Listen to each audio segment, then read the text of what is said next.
respeito é Bra. Leve o espírito olímpico para a sua vida. Bradesco, tudo de Bra para você.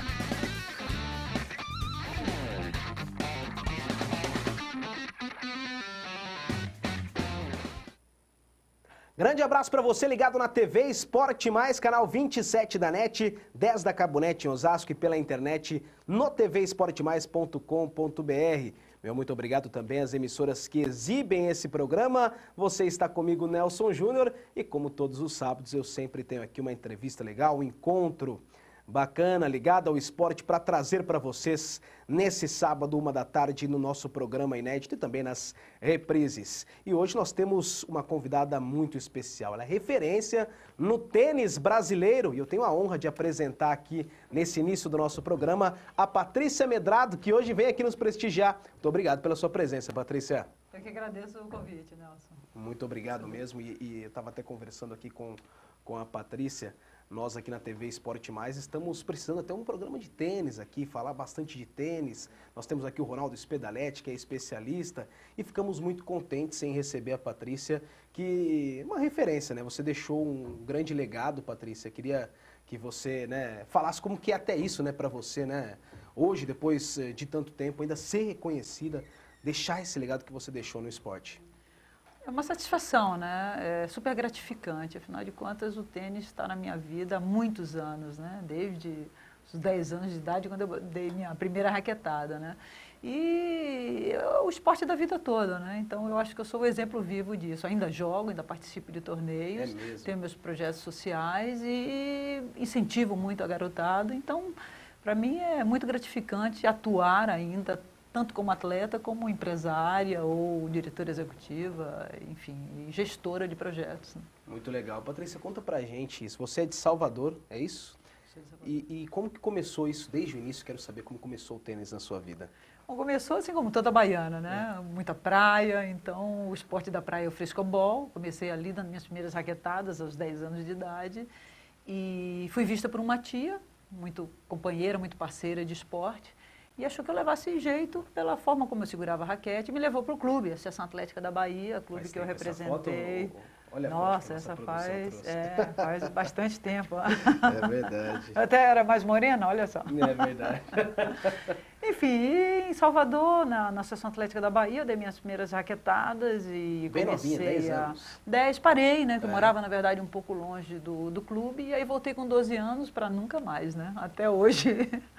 Enfim, mas naquela época, 10 anos, engraçado, né? Hoje em dia, 10 anos é até tarde para começar, né? Porque já tem criança começando aos 4, Federer começou aos 4, Nadal, mas porque também houve um avanço da tecnologia muito grande, né? Existem raquetes infantis, raquetes menores. Na época que eu comecei, eram raquetes de madeira, pesada, então 10 anos estava bom. Que legal. E aí você com 10 anos começou, e para você, né, essa sua trajetória para você jogar profissionalmente, como que foi a sequência da sua carreira até você chegar, claro, para disputar tudo que você disputou e venceu? Foi uma evolução natural, né? Então eu comecei disputando torneios regionais, depois fui para o meu primeiro brasileiro, já no segundo brasileiro, que foi em Joinville, eu fui campeã brasileira, né? Então foi uma evolução até no início muito rápida. Foi tudo muito rápido. Foi muito importante ali, porque foi me dando também esse estímulo do ganhar, né? Obviamente que eu nem imaginava que eu poderia ser uma tenista profissional, né? E aí foi nesse aspecto competitivo, de gostar de competir, de viajar, que foi me impulsionando, me levando para outras conquistas. Até que eu tive a oportunidade para os Estados Unidos e eu fui participar do Orange Bowl, que é um torneio infanto-juvenil muito importante. E de lá, eu aproveitando a minha ida, fiquei mais um mês, busquei mais um torneio. E até que aquilo virou uma rotina para mim, né? De viajar nas minhas férias e disputar um circuito, até o dia que eu descobri que, na verdade, o tênis já dava premiação em dinheiro, né? Que eu já poderia almejar uma carreira, né? Obviamente que eu não deixei os estudos de lado, né? Afinal de contas, como pai sociólogo, ele sempre me puxou para esse lado. Então, eu me formei, Sempre fiz duas... cobrou de você também, nunca deixar os estudos. Exato. Aí eu fiz Entendi. duas faculdades, fiz educação física e fisioterapia também. Legal. E aí, quando eu me formei, já com o canudo na mão, aí sim eu resolvi que o que eu queria mesmo era jogar tênis. Vou fazer o que eu gosto, vou E priorizar aí, aqui o tênis. E você ficou, né? A gente tem aqui muito orgulho até de falar isso. A Patrícia ficou de 74 a 85 como a líder no ranking brasileiro de tênis. É uma marca muito expressiva, ganhou vários títulos nacionais e excelentes participações também em torneios internacionais. Foi ali um momento muito especial da sua carreira e que durou bastante. Você conseguiu não só alcançar o topo, como se manter também, né, Patrícia? Sim, eu acho que eu fui dessa geração. Teve também uma contemporânea minha, a Cláudia Monteiro, que foi inclusive a minha parceira. Nós tivemos um bom ranking, né? Chegamos à 9ª do mundo em 82. Mas fora nós duas, ficou difícil para as outras jogadoras. Muitas desistiram, acharam que a carreira ia ser difícil e tudo mais, ia ser com muitos empecilhos e obstáculos, como é realmente complicado.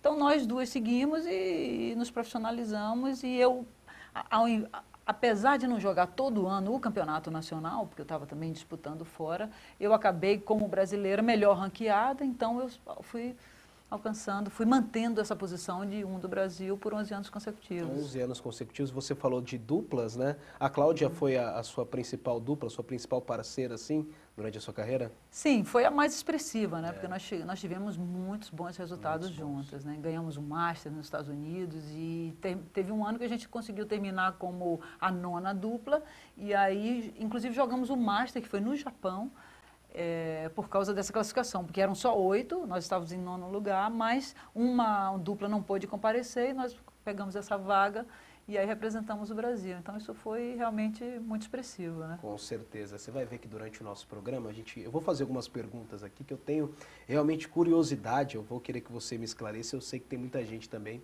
que vai querer saber disso. Essa mudança, né, para você jogar, né, em dupla, muda as dimensões da quadra. Qual que é a maior dificuldade para fazer essa adaptação? Olha, não tem grandes dificuldades, não. Na verdade, assim, o jogo de dupla, a quadra é maior, realmente, tem aquela parte nas duas laterais que chama corredor. Aquela parte é só para o jogo de duplas, né? Então, a simples, a quadra é um pouco menor, mas em compensação é uma pessoa só, então você tem um terreno maior a cobrir, né? A dupla, você divide a quadra, ela é um pouco maior, porém você divide a quadra com a sua parceira ou o seu parceiro, né? Porque também no tênis existem as duplas mistas, né? Certo. Masculina, feminina e mista, né? E as regras são um pouco diferentes, né? No sentido de que há um revezamento do saque, né? Mas, basicamente, a regra do jogo em si é a mesma, a contagem é igual, não tem muita diferença. Agora, a dupla é um jogo mais relax, sabe? Ele é mais lúdico, tem esse componente do entrosamento entre os parceiros, então é bem gostoso também. Qual que você preferia? Qual que é mais difícil, dá para falar assim? Olha, o tênis ele é considerado um esporte individual, né? Então as pessoas, infelizmente, a ênfase que se dá à dupla não é igual a que se dá à simples, né? Por causa dessa característica. Mas os jogos são belíssimos para se assistir de dupla, né? Tem, né, pontos rápidos, pontos muito interessantes.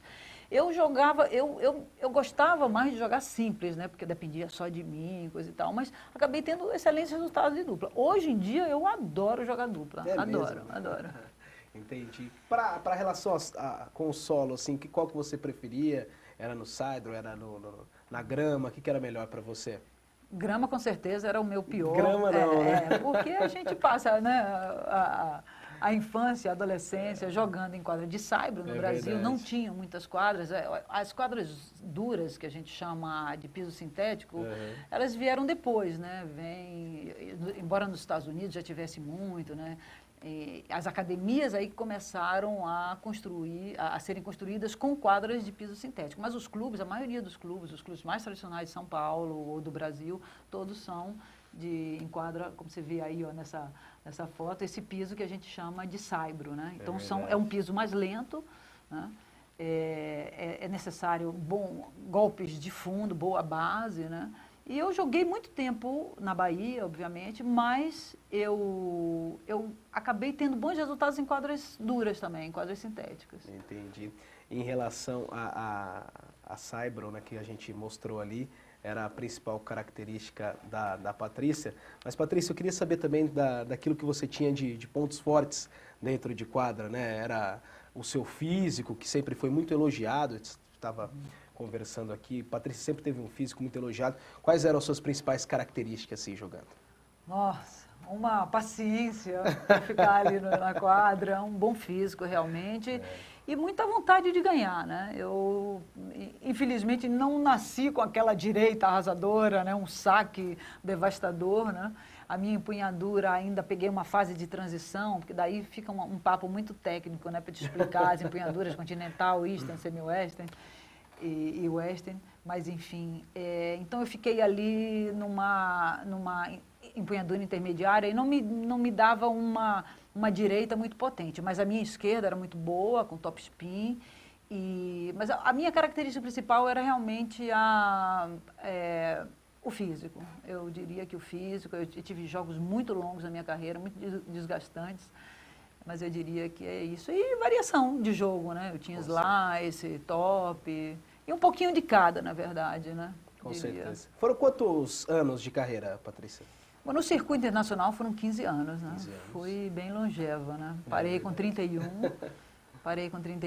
mas parei ainda muito bem fisicamente, só que já um pouco cansada das viagens, porque é uma vida que tem um lado muito positivo, né? Você conhece o mundo, faz muitas amizades, eu aprendi também alguns idiomas nessas viagens e tudo mais, mas é uma vida difícil, né, também, de você ficar cada semana no hotel, cada semana num país. Tinha épocas assim que você passava 3 meses viajando direto e era cada semana num país diferente ou numa cidade diferente. Então, desgasta, dá vontade de voltar, né? Então, quando você faz isso por muito tempo, tem um momento que você percebe que está na hora de parar, né? O desgaste é grande. Mas ainda ficou isso em mim, ainda gosto de viajar, obviamente que não viajo mais com a intensidade de antes, ainda bem, né? Hora também de ficar um pouco mais tranquila, né? Com certeza. E é legal isso, esse assunto de conhecer o mundo, porque acho que no tênis é o esporte que isso é mais forte, né? Mais evidente. E queria que você dividisse essas experiências, né? Como que era, né, as viagens, principais viagens que você teve. E você disse até que aprendeu outras línguas, então, nessa vida de tenista que viaja bastante. O curioso, Nelson, é que o meu objetivo, na verdade, no tênis, nunca foi ser número 1, nunca foi ser melhor do mundo. E o que sempre me motivou foi isso. O meu objetivo era conhecer o mundo através do tênis. Você tinha esse como principal objetivo seu. Foi curioso isso. Eu não sabia também que eu podia viver do tênis. Então, bem no início, minha vontade era essa. Não sei se tem a ver com o meu signo, Sagitário e tal. Então, eu queria viajar, queria essa vida livre, né? Não obviamente que... que ótimo. Sagitário. Pode prosseguir. Mas, obviamente, que o tênis também te dá essa liberdade, né? Um esporte que acontece muito em áreas externas, tem as quadras cobertas também, mas você joga muito em quadras externas e viagens, e você tem a liberdade porque você faz sua programação. Óbvio que tudo dentro também de um contexto, claro, né? Você tem que seguir um roteiro, uma programação de torneios, mas você manda em você mesmo, né? Então, essas ideias todas sempre me atraíram muito. E falando das viagens, né? Então eu todo ano mais ou menos fazia esse circuito, né? Seguindo o circuito do tênis, né? Então começava o ano nos Estados Unidos, voltava para o Brasil, onde tinha aqui um circuito chamado Copa Santista, que eu tive o prazer de vencer por 5 anos, né? Ganhando inclusive o Master, né? Então para mim era muito importante. E aí por eu ganhar essa etapa, eu voltava para os Estados Unidos para disputar o Torneio dos Campeões, depois ia para a Europa, depois voltava para casa e ficava aqui 20 dias, voltava de novo ou para os Estados Unidos ou para a Europa. Então e esporadicamente assim um outro continente, né? Então eu joguei, por exemplo, no Japão. Que legal. Joguei em países como, também fui para a Austrália, né? Então, consegue ter assim o número? Quantos países você conheceu? Já fez essa conta? Nunca fiz, mas foram muitos. E também a gente acaba voltando, né? Porque como circuito, todo ano tem um torneio naquele lugar, por exemplo, Paris, né? Roland Garros, né? Então você já tem a parada lá certa em Paris, né? Então Wimbledon na Inglaterra, US Open nos Estados Unidos, em Nova York, né? E o único Grand Slam mesmo que eu não jogava era a Austrália, embora eu tenha ido lá para outros eventos, porque pegava justamente a época das minhas férias. Né? Entendi. Aí você Então, não ia para a Austrália. e aí, de vez em quando, algum outro país que não estava no roteiro, mas que... Que legal, muito bacana. E Roland Garros era especial para você, assim? Foi o torneio que você mais gostou? Qual que foi o que você mais gostava? Eu acho que o brasileiro é apaixonado, né, por esse torneio. É impressionante, né? Tem um charme, tem um glamour muito grande. Eu gostava muito mesmo. Joguei, inclusive, outro dia fiz até uma pesquisa ali para ver o que eu tinha, quantos anos eu tinha jogado. Descobri que eu joguei 10 anos seguidos na chave principal, né? Então, foi muito bacana e me apaixonei pela cidade. Aí, porque a verdade é que você tem pouco tempo para conhecer, né? Porque a vida do tenista é treinar, esperar o jogo, jogar, depois tem que jantar. Você não pode gastar muita energia enquanto você está na competição, né? Certo. Então, obviamente que você tira depois um dia de folga e vai visitar. Então, é bom você voltar várias vezes para que cada uma delas você conheça um pouco da cidade. Né? Também é bom, né, para você ir passeando, né? A gente também, como jornalista, a gente vai, o último evento que a gente fez dos Jogos Universitários foi em Aracaju. Eu falei, poxa, eu quero voltar um dia aqui, não para trabalhar. Né? Imagino que tem isso também, né? Você quer voltar hoje para relembrar onde você passou, mas também com caráter de lazer também, né? Exatamente. Agora você volta só para o lazer, mas aí fica faltando alguma coisa, viu? É gostoso quando você consegue unir as duas coisas. Você vai com um objetivo, né? E aí, com certeza. Sabe o que eu queria saber bastante assim de você? Das principais mudanças que você aponta do tênis na sua época para o tênis de hoje em dia, aquilo que você enfrentava, até estrutural. Bom, olha, hoje em dia existe muito mais, por exemplo, acho que existe menos solidão, né? Porque as pessoas viajam mais acompanhadas da sua entourage, né? Todo mundo leva seu técnico, família, preparador físico, mas porque também existe muito mais dinheiro, né? No tênis. Então, os jogadores, para participarem, para perderem numa primeira rodada no torneio, acho que já dá um valor suficiente para até levar mais gente junto, né? Bom, dependendo também do tamanho do torneio. Né? Então, eu acho que na minha época era mais solitário. Não Inclusive, era assim. Eu peguei o início dessa relação jogador e técnico, né? Que praticamente eu diria que começou com o Vilas e o Tiriac. Né, o Guilherme Vilas, um argentino, e o Ion Tiriac, um romeno, que eles começaram essa relação de técnico. A partir dali, os jogadores começaram a viajar sempre com alguém, né? Isso, como é um esporte individual, então, obviamente que você pode até viajar com uma outra pessoa da sua nacionalidade, um outro brasileiro, e cada um tem um circuito diferente, porque ao mesmo tempo acontecem vários torneios ao redor do mundo, né? Que era o caso meu, por exemplo, com a Cláudia Monteiro, que, além de minha parceira de duplas, era muito amiga, né? Sempre viajava com você. Só que ela tinha uma característica diferente, ela já gostava mais de torneios de grama, né? Então teve uma ocasião que ela foi para um lado que isso e eu fui... não cruzava mais. Então, esse é um problema que a gente tem que enfrentar, né? Então foi para diversos eventos assim, para diversos torneios, você foi sozinha? Sim, no início da carreira sim, mas aí a partir de 81, 82, aí eu convidei uma espanhola que tinha acabado de desistir da carreira dela, né? E quando ela me comunicou isso, eu fiz o convite imediato, né?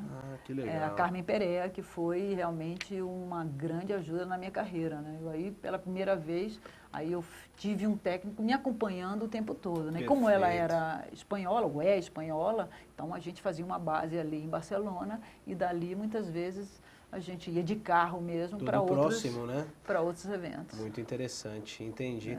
E mais algumas mudanças eu queria saber. Essa questão, por exemplo, de treinamento, né, estrutura dos eventos mesmo que pagavam para os tenistas, perto do que se paga hoje. Queria que você fizesse essa comparação.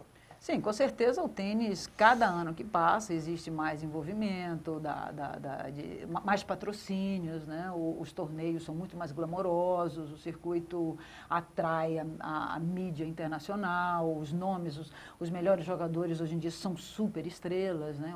Quem é que não conhece o Federer, o Nadal, o Djokovic, né? A Martina Navratilova, na verdade, é da minha época, né? Ela já foi ali, já passou a chamar muita atenção. Também teve toda uma luta aí das mulheres para se colocar. Então, foi toda uma evolução do esporte, né? As empresas aí uma outra coisa que cresceu muito foi a ciência do esporte, né? Então, quando você fala de técnicas de treinamento, tudo isso evoluiu muito. Antigamente, eu não vou dizer que os tenistas se machucavam mais ou menos, porque existe uma equiparação. Se machucavam mais porque não sabiam como prevenir. Perfeito. Hoje em dia eles também se machucam, mas têm como prevenir ou como curar essa lesão com o avanço de tratamentos da ciência do esporte, né? Então, o que mudou também muito estruturalmente, até os materiais das raquetes, né? Eu venho de uma época, como eu falei, de raquete de madeira. Hoje em dia, as raquetes são feitas com materiais dos foguetes, né? A NASA, o material que a NASA usa é o que as empresas usam para fazer as raquetes, né?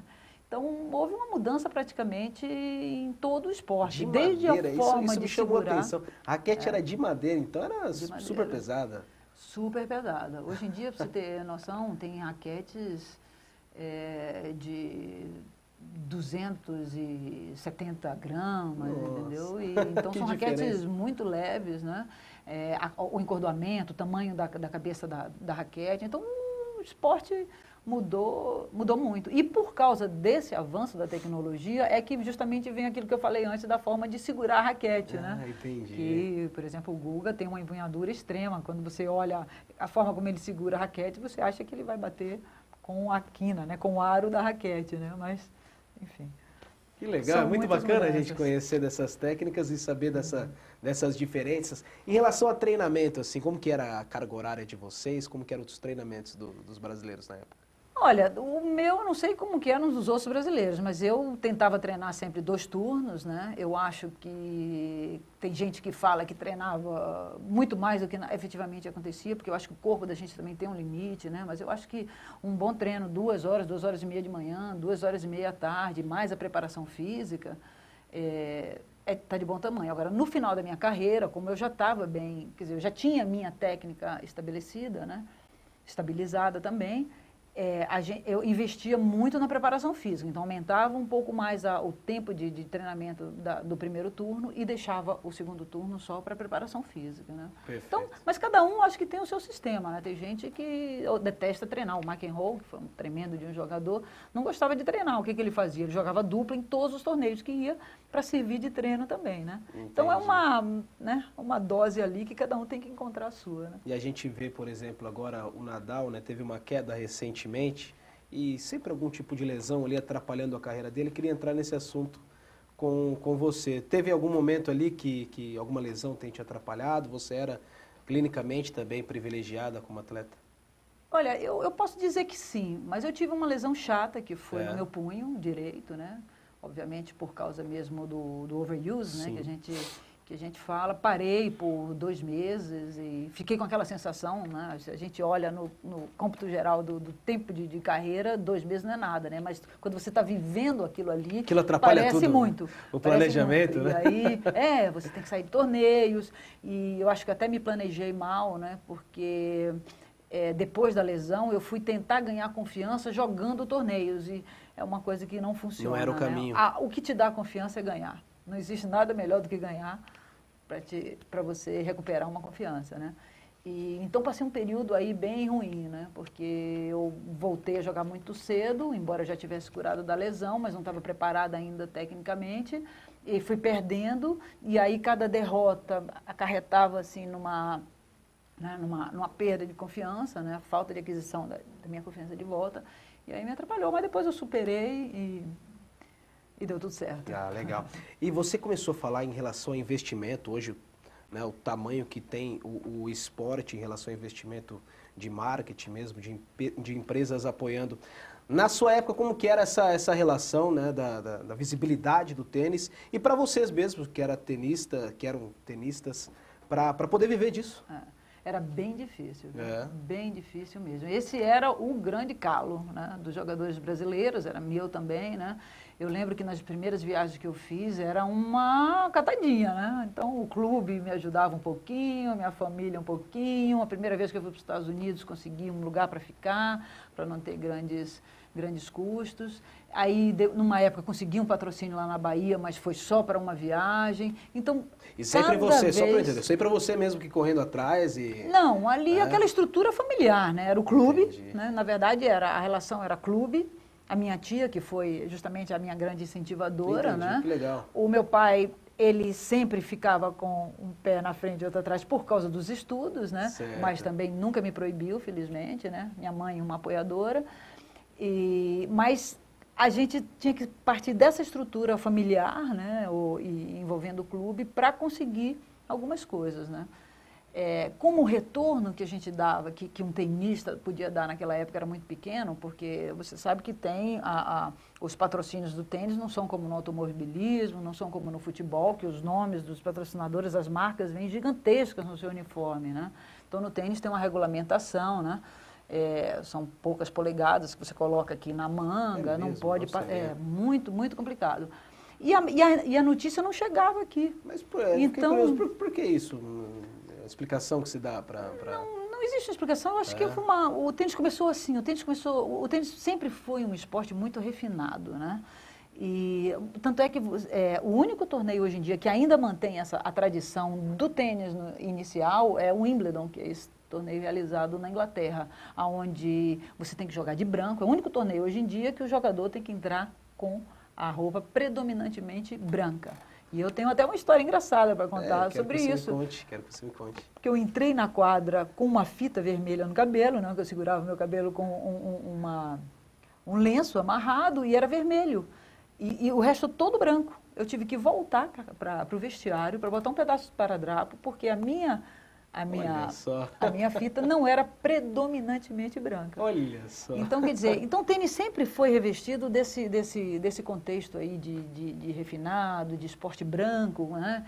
E aí, com o tempo, ele foi evoluindo, vieram as cores e tudo mais, mas algumas regras ficaram, e uma delas é esse tamanho no uniforme. Mas isso não impede, hoje em dia, que as grandes empresas invistam no esporte, né? Só que naquela época, como você já não mostrava muito a marca. E a notícia não chegava. Né? O que a empresa queria me patrocinando para eu ganhar um torneio lá fora e o pessoal não ia ficar sabendo, sem ficar sabendo aqui, né? Então, era mais difícil conseguir, sim, patrocínios e apoios. E o apoio do país para o esporte, na sua época, como que era? Bom, não precisa... Agora vamos falar de coisas tristes, né? Não, eu não tive muito apoio, né? Não tive, aliás, posso dizer que eu não tive nenhum apoio dos órgãos oficiais, né? É mesmo, Patrícia? E posso te dizer também que o Federation Cup, que é um torneio que a gente disputa por equipe, que seria o único torneio no ano que o país mandaria os seus atletas, nós tivemos que... algumas tenistas se reuniram. No primeiro momento, a Cláudia Monteiro e eu, essa que foi minha parceira, e no segundo momento, mais uma tenista. Nós pedimos para que nos inscrevessem para representar o Brasil, pagando nossas despesas. Então, foi assim que o Brasil voltou para essa competição, que é o equivalente à Copa Davis masculina, né? Então, era bem complicado. Impressionante, né? Uma pena, né? Uma grande guerreira. Patrícia, eu tenho também outra curiosidade para saber... faz um pouco de tempo já que a Patrícia iniciou, como é que era, tem curiosidade, como é que era também a questão da mulher no esporte? Se você, Patrícia Medrado, sofreu algum tipo de preconceito também na época? Não, eu diria que eu não sofri nenhum preconceito, mas eu sei que o tênis feminino teve uma longa história aí para contar, né? Eu acho que eu peguei esse bonde andando, eu justamente estava começando nesse momento, né, porque em 73, na verdade, foi a fundação da Women Tennis Association, né, da Associação das Mulheres Profissionais. Certo. E as mulheres lá fora, elas recebiam muito menos que os homens, né? E, então, houve toda uma luta para a equiparação de prêmios, né? E aqui no Brasil também. Você pegou esse início, eu peguei esse momento, né? E aqui no Brasil também eu... imbuída desse espírito, né, de equiparação, também liderei. Justo, né? Não tem absolutamente dúvida nenhuma. Obviamente. E tinha muita diferença de premiação. Eu me lembro de um torneio, que isso foi, eu acho que em 81, um torneio brasileiro, onde a gente verificou que a premiação das mulheres era 1/5 da premiação dos homens.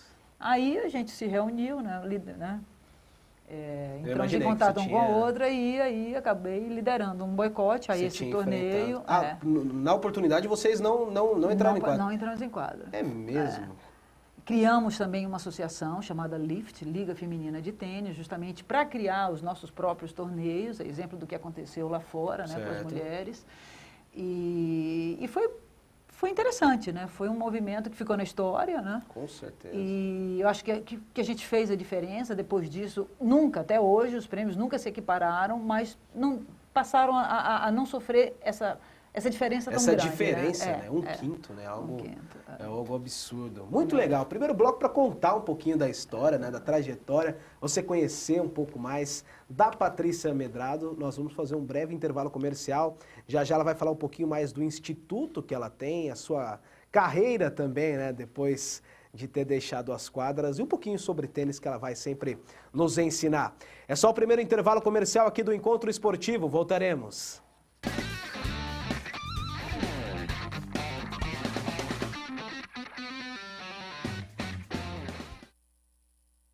Quarta-feira é dia de futebol amador na tela da TV Esporte Mais. Luiz Carlos Júnior traz tudo o que rola no futebol amador de Osasco e região. Toda quarta, 8 da noite, na TV Esporte Mais.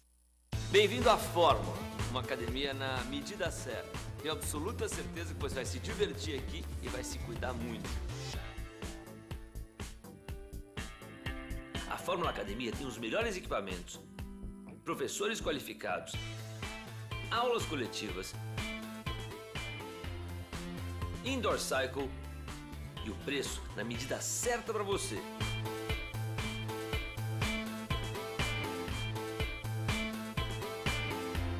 Fórmula na medida certa. Aqui na TV Esporte Mais, segunda-feira é dia de resenha. Juju Franceschi, Vampeta e Oscar Roberto Godoy recebem personalidades do esporte na melhor resenha da TV brasileira. Mais resenha, toda segunda-feira, 8 da noite, ao vivo na TV Esporte Mais.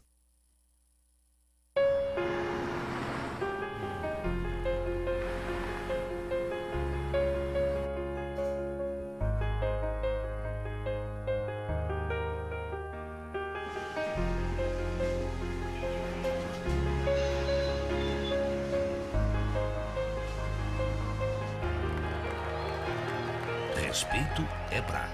Leve o espírito olímpico para a sua vida. Bradesco, tudo de Bra para você. No CNA é assim. Melhor material didático, melhor relação custo-benefício, melhor jeito de aprender inglês e espanhol. Matricule-se já e saia de Chili Beans. Tá na cara que faz CNA. O CNA tem unidades pertinho de você. No Jaguaré, em São Paulo. No Campesina, em Osasco.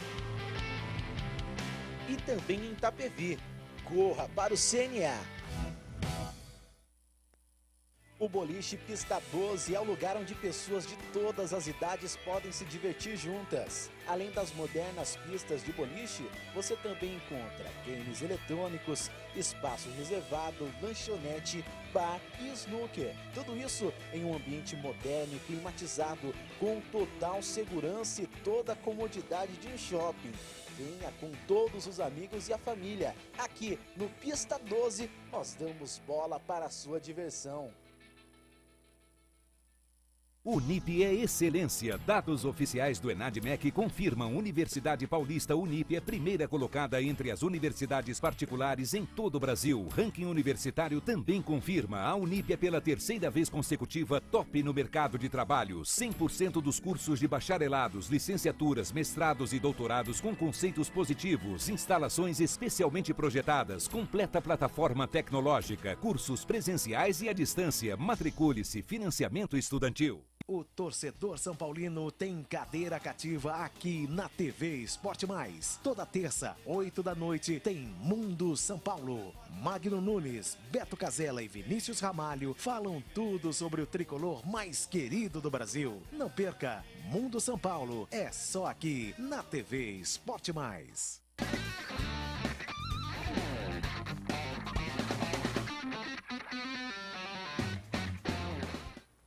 O Encontro Esportivo é exibido também por outras emissoras. Quero agradecer o pessoal lá de Marília, acompanhando também a TV Esporte Mais. E aqui o nosso programa Encontro Esportivo. Muito obrigado, viu?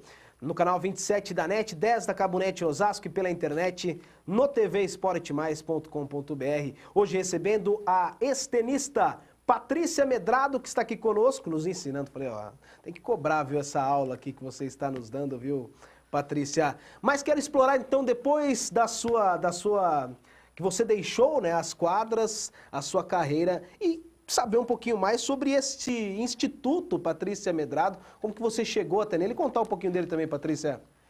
Bom, Nelson, é o seguinte, depois que eu me aposentei, né, a minha primeira aposentadoria, né, das quadras, eu tive uma academia que levou meu nome, fiquei 9 anos ali na Zona Sul de São Paulo. Certo. E fui técnica também de várias profissionais, mulheres que também, como eu, queriam ter essa carreira no circuito internacional, né? E só que eu percebi, depois de um tempo, que era muito difícil, pelas mesmas situações que eu tinha passado, né? De falta de apoio, patrocínio, né?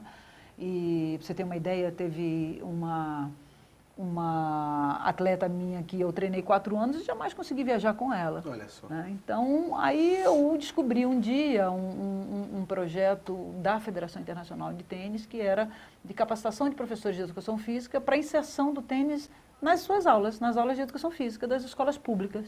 E achei aquilo fantástico, né?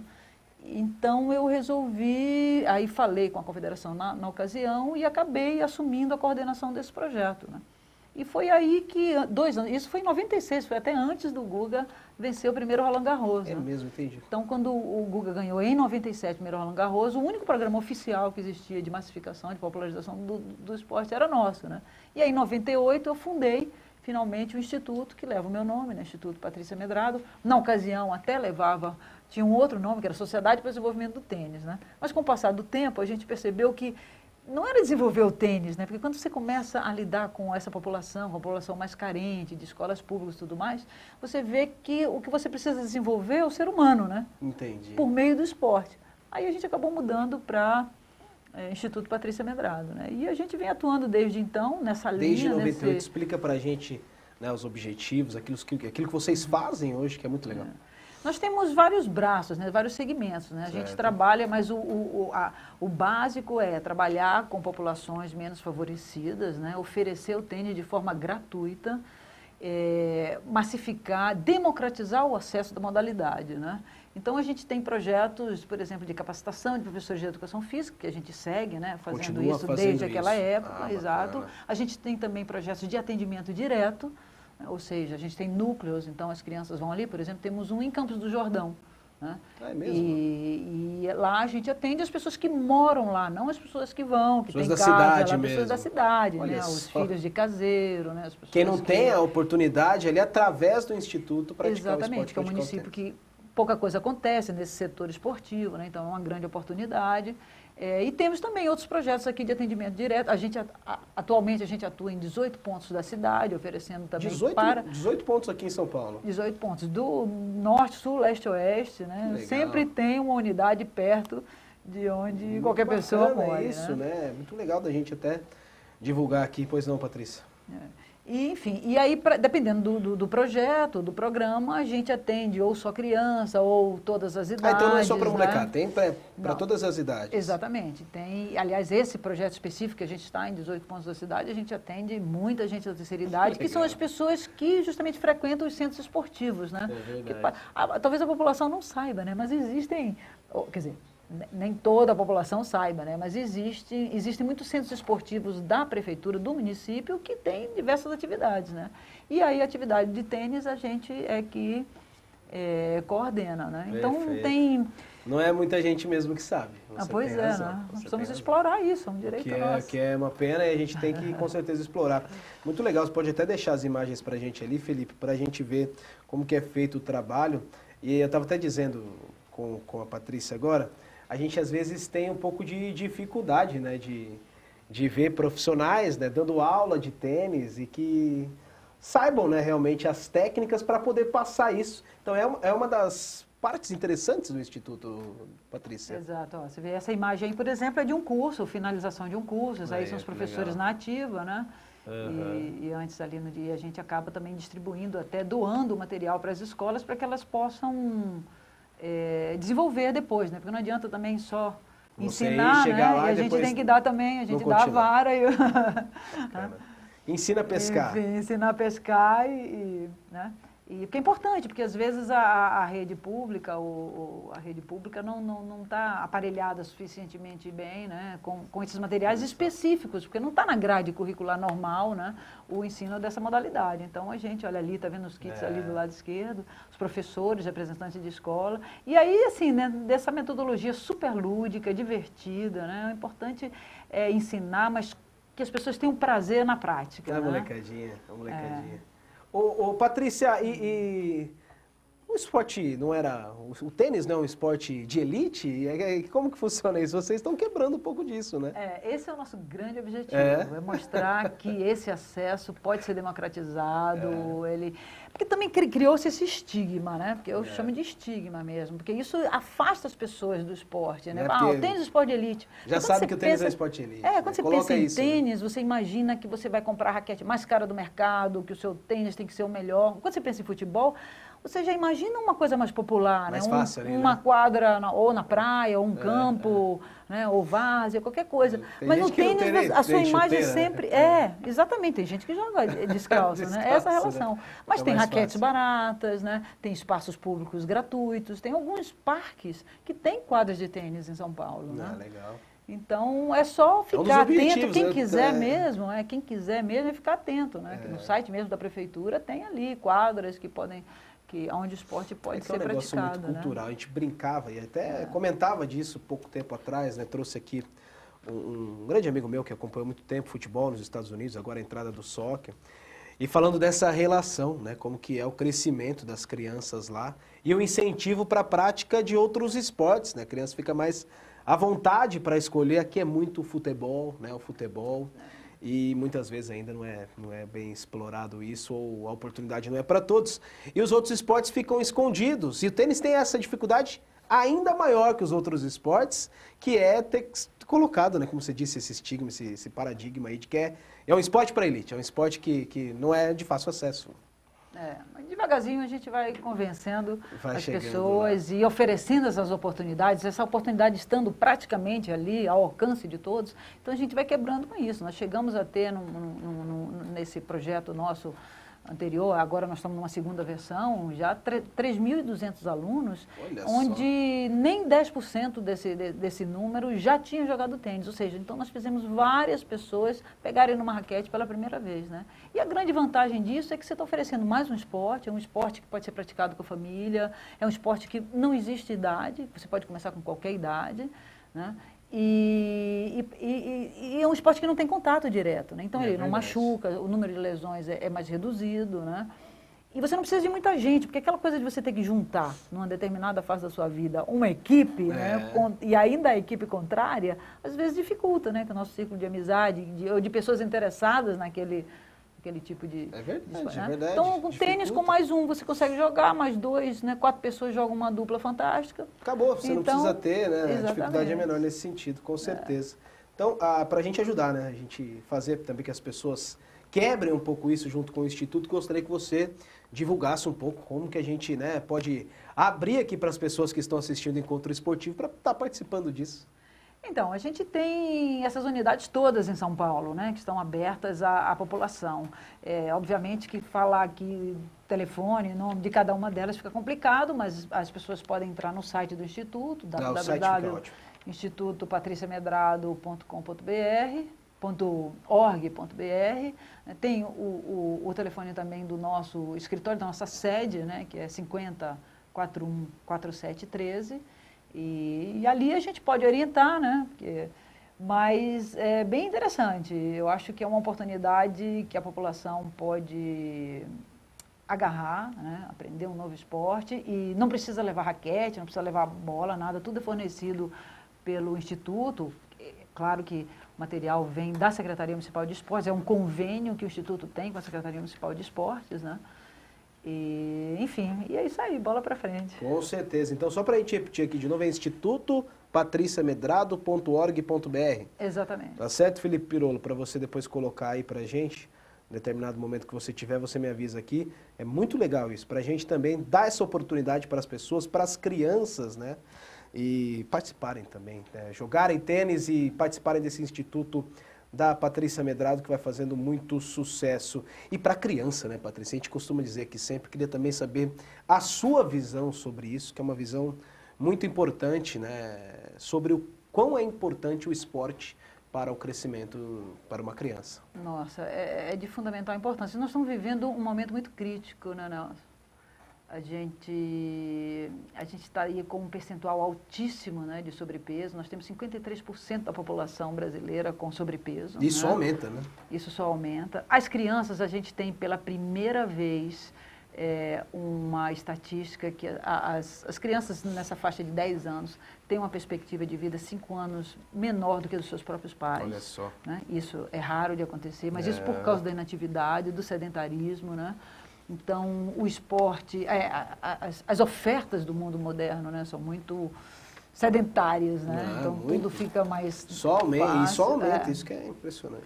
Então, acho que abrir esse leque do esporte, né, que proporciona essa socialização, né, que proporciona a cooperação, as trocas, o movimento, que é a linguagem da criança, né?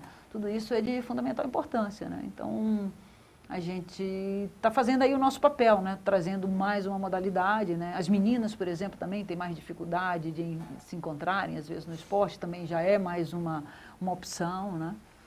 E batalhar para que mudar um pouco essa história, né? Da nossa contribuição para mudar. Com certeza. Ô, Patrícia, deixa eu aproveitar você aqui, queria saber da sua opinião, como que você classifica, qual que é o momento do esporte do tênis no Brasil? Nós já tivemos bem melhor, né? A era Guga foi uma era fantástica. Primeiro nós tivemos a Maria Esther Bueno no passado, década de 50, 60, né? Que teve resultados fantásticos. O tênis não era ainda profissional, né? Não existia patrocínios, quer dizer, premiação, né? Nos torneios, mas ela teve realmente uma carreira brilhante. Depois tivemos a era Guga. Né? A era Guga foi, assim, fantástica, todo mundo agora já ouviu falar, teve uma época que não tinha uma pessoa, uma criança, agora as crianças cresceram, as outras, já tem um tempo que o Guga parou, né? Mas naquela época todo mundo sabia, né? Então foi um momento muito importante. Obviamente que depois que você tem um número 1, e o número 1, como a gente não tem escala para isso, né? Como o número 1 não surgiu de um fomento do esporte, sim, pipocou por acaso no Brasil, como agora tem na Suíça, ou na Espanha, ou na Sérvia, né? Então, não é fruto de um programa. Obviamente que quando isso acabou, diminuiu mesmo, né? Então, o tênis agora, a gente não está no melhor dos nossos momentos, mas tivemos um momento brilhante. Nós temos agora o Belucci como número 1, que é um tremendo de um jogador, obviamente que às vezes muito criticado, mas eu acho que a gente tem que tirar o chapéu, é um garoto que está melhorando ainda, né? Eu acho que o brasileiro também precisa de um tempo para amadurecer, ele está chegando lá, mas é que a gente inevitavelmente fica comparando ele com o Guga. Né? Uma coisa natural, né? No feminino a gente passou também bastante tempo sem ninguém, agora nós temos a Teliana, que coincidentemente alcançou agora o meu melhor ranking, que é 48º do mundo, né? É verdade. Foi o meu melhor ranking de simples também. E é uma menina muito esforçada, está evoluindo ainda, né? Tem aí toda a estrutura da família, o irmão é o técnico dela, tem uma história de vida aí de muita garra, muita luta. Então, nós estamos ali, né? Não é o nosso melhor momento, mas também não é o pior, entendeu? E aí temos que acreditar que as novas gerações, agora com cada vez mais atenção se dando ao esporte, cada vez mais a mídia dando notícias, noticiando esses grandes eventos, eu acho que vai trazendo uma nova geração e torcer para que no futuro com certeza, apareça alguém, né? Mas com certeza ele não está sendo fruto de uma estrutura criada pelo Brasil. Vai pipocando por iniciativa de cada um, né? É muito importante, né? Você tem vários torneios hoje em diversos canais, emissoras sendo transmitidos, e eu acho que ajuda, esse tipo de projeto que você faz ajuda muito, e esse pessoal vai crescendo e vendo. Mas nesse momento, você que acompanha bastante o tênis brasileiro, você vê que tem um pessoal vindo aí, tem uma garotada quase pronta aí, que pode dar, de repente, algum jogador, acho que vai ser difícil um Guga, né? Mas que consiga resultados melhores. Sim, eu acho que a gente tem uns bons infantos juvenis, temos o Orlando Luz também, que está ganhando no torneio, nós temos a Bia Haddad também no feminino, né? Agora, é muito cedo também para falar, porque tudo pode acontecer na carreira de um tenista, né? pode dar certo, ou pode, de repente, a pessoa se dar conta, não, agora que, pensando bem, eu não quero mais isso, né? Então, é uma questão de saber como é que vai ser gerenciada essa carreira, como é que, por eles próprios e pelas pessoas que os cercam, né? Como técnicos, família, que é muito importante nesse processo também, né? Mas futuro e gente que tenha futuro, nós temos sim. O Brasil é um país muito grande, né? A gente tem todos os tipos de biotipo, de norte a sul, então o que você quiser tem aqui, né? Agora, precisa de toda uma equipe multidisciplinar para explorar ao máximo o potencial de cada um. Legal. Eu queria saber a sua opinião assim, sobre as tenistas da atualidade. Qual que te encanta mais, assim? Qual que você gosta mais de ver jogar? Serena, Sharapova? Qual que você gosta de ver atuar? Eu gosto muito da Azarenka. A Serena, já me cansei um pouco. Eu reconheço que ela é uma tremenda de uma jogadora, né? Certo. Ela tá deixando a marca dela, está deixando o nome dela para sempre. Mas às vezes eu não fico tão feliz com o comportamento dela em quadra, posturas e tudo mais. Mas reconheço que, como tenista, ela é uma excelente jogadora, né? Só que eu gosto de analisar todos os aspectos. Eu gosto de alguém que apresente um bom tênis e que também seja uma pessoa carismática, bacana, né? Isso, então eu gosto da Halep, gosto da Azarenka.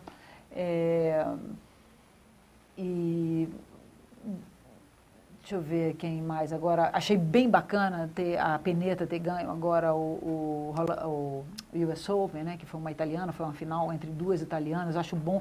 Eu gosto de analisar assim as consequências, né? Então, agora, por exemplo, o fato de duas italianas chegarem na final de um torneio tão importante, realizado nos Estados Unidos, onde a franca favorita era a Serena, isso vai fazer com que o tênis da Itália e o da Europa também deu uma subida, né? Então, o que a gente precisa é deixar o esporte atraente, né? Eu gosto de ver o esporte. E aí, claro, tem as pessoas mais carismáticas na quadra, né? Porque... Muito legal. E você falou da Serena aí, você acha que ela consegue jogar mais muito tempo, dentro da sua experiência, assim? Sim, eu acho que ela tem muito para dar ainda. Eu acho que a Serena, ela tem uma força física... Ela é muito forte. Fantástica, né? Ela está bem preparada, tá sobrando ali, está sobrando. Foi um deslize ali, né, que ela teve e tem às vezes, porque é muito normal, o calendário do tenista é muito extenso, né, então tem torneio o ano todo, cada semana se ele quiser, obviamente que os melhores não jogam tanto assim. E aí acontece de repente dar certo para outra pessoa, mas eu diria que se elas jogassem de novo, a probabilidade maior seria da Serena ganhar da Roberta Vinci, que foi de quem ela perdeu... No US Open. Mas achei interessante, né? Isso vai ser legal, né? Ver os próximos confrontos, vai ser bem bacana. E achei interessante sair da rotina, né? Todo mundo diz, a Serena vai ganhar de novo e vai ganhar fácil. Então, deu uma quebrada nisso. Isso eu acho que foi muito positivo para o tênis feminino. Com certeza. Eu vou terminar aqui, infelizmente o programa poderia ser maior, mas eu vou terminar da seguinte forma aqui com você. De tudo que você fez e faz pelo esporte, né? Onde você almeja e acredita que o tênis pode chegar no nosso país? Olha, onde ele vai chegar é muito difícil de saber, né? O que eu gostaria é que o tênis fosse um esporte mais popular do que é, um esporte que tivesse mais nas nossas vidas, no dia a dia, né? Um esporte mais democrático, com um acesso mais fácil, facilitado, né, para as pessoas. Então, esse é meu grande objetivo, esse é contribuir para esse passo, né? Eu acho que estou feliz com os resultados, né, que a gente tem alcançado, estou achando que o tênis tem sido mais visto, mais querido e tenho a certeza de que quem vive essa experiência gosta, vira até fanático, é mordido né, pela mosquinha do esporte e é isso aí. Eu estou muito feliz e acho que o tênis pode alcançar um outro patamar de popularidade. Sim. E felizes estamos nós por ter recebido aqui no Encontro Esportivo a Patrícia Medrado. Excelente entrevista, adorei aqui, fiquei ainda mais fã da Patrícia e do esporte, com certeza. Muito obrigado pela entrevista, sucesso ainda mais que acompanha você em toda a sua vida. Muito obrigado, seja sempre bem-vinda à TV Esporte Mais, Patrícia. Obrigada pelo convite, obrigada a você pela sua simpatia e desejo sucesso ao programa e que vocês noticiem bastante tudo de bom que acontece, não só no tênis, mas no esporte, claro. Muito obrigado, muito legal trazer a Patrícia aqui, trazer a Patrícia para ter um programa de tênis aqui. Vou fazer essa tentativa aqui, pelo menos isso eu prometo. Tá certo, Felipe Pirolo, que brilhantemente nos dirigiu aqui no nosso encontro esportivo, com a produção de Luiz Bernardinelli e Thiago Eber. Muito obrigado a você que acompanhou mais um encontro esportivo. Todo sábado, 13h, você tem um encontro comigo aqui e alguém especial ligado ao esporte dentro da nossa programação. Sábado que vem eu aguardo vocês. Grande abraço, até lá!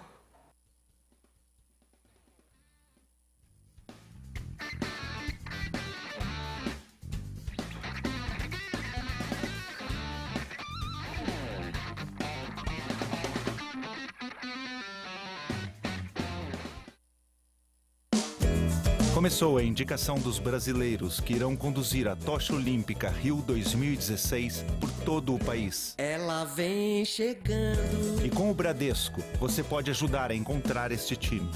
Indique alguém atuante que, de alguma maneira, transforme a vida das pessoas na sua região. Eu indico a Flávia. Ela é auxiliar administrativa e também bombeira voluntária aqui na minha região. Ela ajuda os outros nas horas vagas.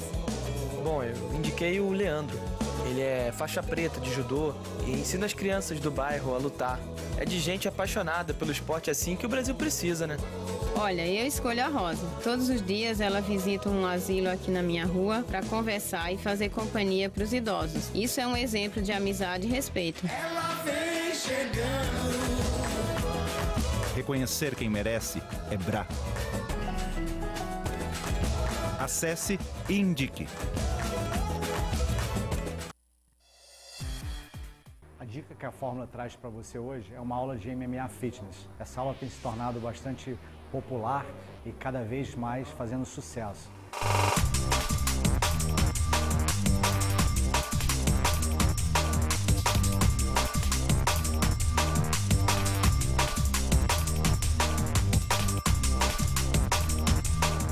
É uma aula que o principal objetivo é a melhora do condicionamento físico, da força, da resistência, da parte aeróbica, mas é totalmente focada para a utilização de movimentos que você utiliza nas diversas técnicas de luta.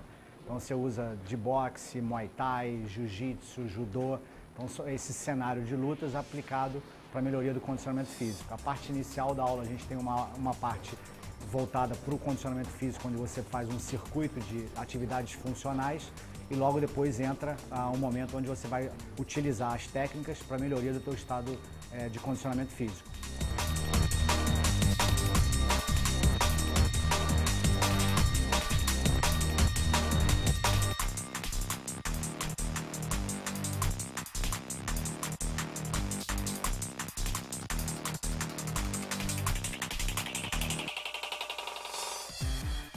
Meu nome é Fábio Noia, eu sou coordenador fitness aqui da Fórmula Academia de Osasco, tá? Eu gostaria de apresentar para vocês hoje um pouco do que é a nossa academia, o nosso espaço aqui em Osasco. Hoje a Academia Fórmula, ela conta com 917 metros quadrados, salas de spinning, sala de coletivas, uma sala de musculação ampla e também uma sala de cardio. Nós temos aproximadamente hoje entre 30 equipamentos cardio, sendo elas 18 esteiras da Life Fitness última geração, com aparelhos equipados com sistemas de televisão, amortecimento e tudo mais. E além também do espaço aqui em cima para os treinamentos funcionais e alguns treinamentos individuais personalizados, ok? Nas nossas salas de spinning acontecem aulas direcionadas a eventos especiais. É uma aula intensa, é uma aula que gasta em média entre 700 e 800 calorias, aulas dinâmicas, divertidas, com professores especializados, tanto na parte de coletivas quanto na parte de musculação. Hoje nós contamos com uma equipe de 10 professores especializados aqui na Fórmula Academia, mais 4 estagiários completamente comprometidos com o envolvimento com vocês aqui de Osasco também. Nós estamos localizados aqui no 3º piso do Super Shopping de Osasco. Venha para a Fórmula, academia na medida certa. Tenho certeza que você vai se divertir muito aqui com a gente. Planos a partir de R$ 129,00 com matrícula grátis.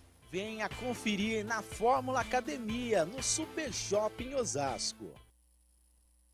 Se é coisa boa e é daqui da região, com certeza ele estará lá. Ronaldo Espedalete com Mais Cidade, mostrando o que a nossa região tem de melhor. Todos os sábados, 14h, na TV Esporte Mais. Os melhores clipes estão aqui. Thaís Teles vem com mais clipes na TV Esporte Mais.